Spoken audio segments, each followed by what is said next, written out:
What is a seemingly mundane question you can ask somebody that will tell you a lot about their personality? What's the last thing you did for the first time? Well, now I'm having an existential crisis because I can't think of anything. First Christmas since I was born that I didn't spend with my parents. One of my standard job interview questions is, tell me about something you like doing that you're good at. I don't really care what the answer is. I just want to see passion, effort, and creativity. Well, I got things I like to do, but I'm not good at any of them. I like to return shopping carts to their corral. My father-in-law went on a job interview about 10 years ago and absolutely nailed the interview. As he was being shown around the office, a high-level person in that company who normally wasn't there just happened to be there that day. After they were introduced, he asked my F-file what kind of animal he would be. My F-file said he panicked and picked bear. He's a bigger guy. And the other guy said something along the lines of, that's a little too aggressive, maybe this isn't the job for you. So he didn't get the job, but I guess it worked out because he's got a pretty good job now, and if I was him I wouldn't want to work for someone who hires people based on what animal they think they would be. The guy should have asked the follow-up question, why did you choose the bear? 'Cause a bear is not always associated with an aggressive animal, but can also be associated with a tough-looking guy who really loves cuddles and is a sweetheart. The explanation says more about a person than a one-worded answer. This actually applies to a lot of answers. I bet the asker picked bear himself, and didn't want two bears in the same office. What would you do if you won the lottery? For me, it's a non-invasive way of listening to people's attitudes on finance in general, and also how they feel about the rich.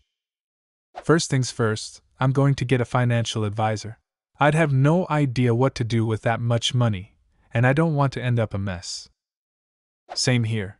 My first thought about winning the lottery is, how do you go about finding a reliable financial advisor when you've just won the lottery and everybody is suddenly offering financial advice to you? Yes, this is a brilliant question. When I was newly dating my ex-boyfriend, it was around the time Super Lotto hit $1 billion a couple years ago. We were both in lottery ticket pools and discussed what we'd do if we won. His answer mortified me. It included how, if he were married, he'd divorce his wife and travel the world on a yacht doing drugs surrounded by hot women. Big red flag for me. Do you put the cart back when you're done shopping? I put my cart away. But seriously, whether someone puts their carts back really shows you what they think about rules, social norms, and whether they will follow them when someone isn't looking or judging them. It's really interesting, and it's called the shopping cart theory. Is this a real theory? Yes, it's probably as close and the safest way to observe a lawless world where people are entrusted to make good decisions on their own. There is no penalty in not putting the cart back, and there is no upside to returning it. It shows a lot about a person's morals on if they are willing to do the right thing for nothing in return. It's not a single question, but by the second or third date with a guy I would ask him to go bowling. As it turns out, there's many ways to play the game. Do they take it too seriously and get competitive or angry if they don't do well? Does he act disinterested or bored of the game? Do they try to teach me how to play, or do they just try to be goofy, have fun with it? Do they order 2 pitchers of beer and get totally smashed?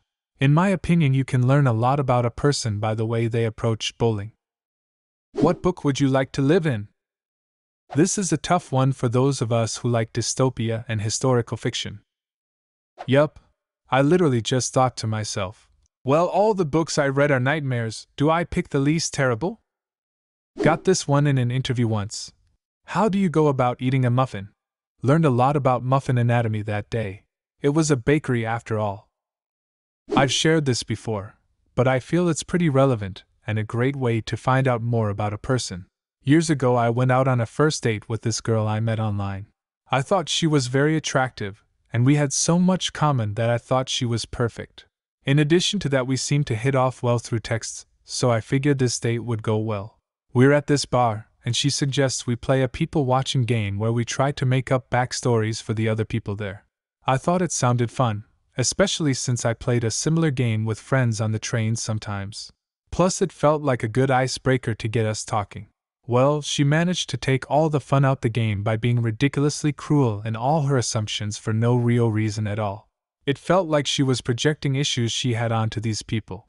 Like one guy was sitting at the bar alone, could have been waiting for someone, you never know. But because he was alone, he was a fucking loser with no friends that hates his life. I tried to steer the game back to a more light-hearted mood, but she was set on being mean. Completely killed the mood, and after that I lost all interest in her. I just couldn't see myself going on a second date with someone like that, even if she checked all other boxes. However, I did learn that it's a dumb and usually fun game you can use that will really tell you a lot about a person and how well you get along with them. I am like the most boring person to play this game with. Everyone is a spy. All of them. Backstories differ, but they're all spies. Every last one. In a job interview, ask your prospective supervisor how much vacation time and sick days they took last year. This is great because both extremes take pride in their answer, and so will answer honestly. The no-low vacation boss is proud of how hard she or he works, but really it's bad if they don't take time off. They're coming in when they're sick, they're not recharging by taking vacation, and the expectation, even if unstated, is that their staff should follow that example. You'll feel guilty every time you call in sick or take vacation time. You want the boss who says, "I always take my vacation time and encourage my staff to as well. I called in a couple times last year when I came down with a cold." Good boss. Have you ever had a negative reaction when you asked this? I can see a scenario where the prospective supervisor is a little private about this. Could it be seen as too personal of a question to ask? I'm not playing devil's advocate or advocating to not ask. I'm actually curious as someone who's hoping to be interviewing for positions in the near future. If you want to play it safe, you can ask how many days a year on average the employees here take off. Yeah, I feel like some jerk bosses would think you're already planning on being lazy just by asking that. I guess that means you shouldn't work there, but sometimes you don't really have too many options if you really need a job. Fave question I heard in an interview: what would you do if you came home and found a penguin in your freezer? It ends up not only being an icebreaker, but a good personality tell. Is the penguin dead or alive? African penguin or European penguin? I had a TA ask me in a get-to-know-you activity what my vision was for a perfect world, and I said round. That would have been awkward if your TA was a flat earther. Ask them what they like to cook for breakfast. Does coffee count as cooking breakfast? Asking for a friend. A vanilla soy latte is technically a 3-bean soup. If this isn't a brilliant shower thought, then I don't know what is. Does Mike Wazowski blink or wink?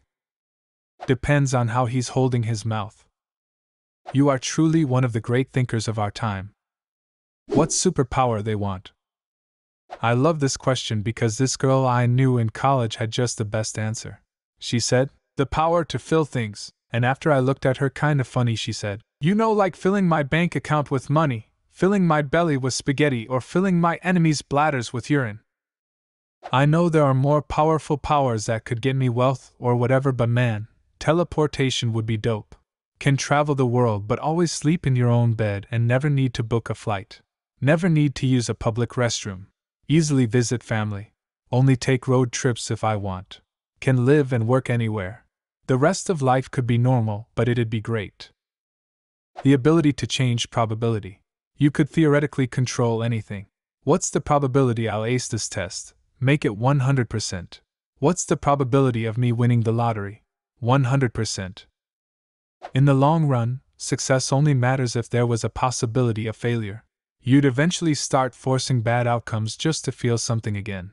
And now you're a supervillain. What are you having for dinner tonight? It's really cool to hear about what people like, what their culture is like, because food is a huge part of that, and generally just how they live. Expensive or cheap? Quick or elaborate? Adventurous or safe? As a kid, what was your go-to selection from the ice cream truck? Disappointment because we were too poor to get ice cream from the truck. If dogs wore pants, would they wear them on all 4 legs, or just the back legs? Their favorite color. In so many ways, if they tell you without hesitating, it means they must have probably thought about it before, and it must be a color they really like, that makes them feel at home or makes them happy. Whenever I meet someone and they tell me their favorite color, it becomes a part of them to me. It's not that I haven't thought about it, but it's that I think it's a ridiculous concept. I don't have a favorite color. Some colors look good on me. Some colors look good in a room. Sometimes I want an object to be one color. The idea I'd prefer everything to be a color seems preposterous. I answered the question with all of my favorite colors. My favorite color when playing a game is red.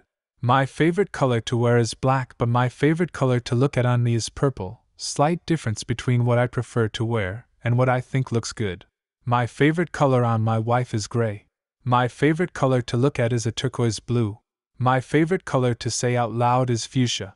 My favorite color to say is my favorite color when asked is maize, because as someone living in Michigan it communicates more than just a color. Interestingly, my favorite drink also has many different answers. Sir, the interview ended an hour ago and we need the meeting room. When I interview people, I always ask them what their favorite type of crisps, chips to you across the water, are. It's a throwaway question that's just designed to help them relax a little. But over the years I've noticed that people who give me a very classic brand flavor are very steady workers. Those that tell me they like a newer brand flavor have been generally less reliable and prone to distraction. Yes, I know this isn't a thing. Obviously, it's not a hard and fast rule. It's just an observation I've made over the years. It's literally an icebreaker question I use to help put people at ease if they're nervous. I don't use it to make hiring decisions because I know it's not a practical or useful way to hire. Asking about why something ended. Be it a past job or a relationship, you learn a lot pretty quickly about someone. Ick about this one. Assholes usually twist the story to make them look like the victim and leave out their mistakes. My girlfriend's dad always uses one interview question that makes or breaks a possible hire. Why are manhole covers round? The goal isn't to know the answer, it's to show that you are willing to critically think about a problem before you say you need help. Saving this thread for my next human interaction. I foresee much less awkward silence. Wish me luck.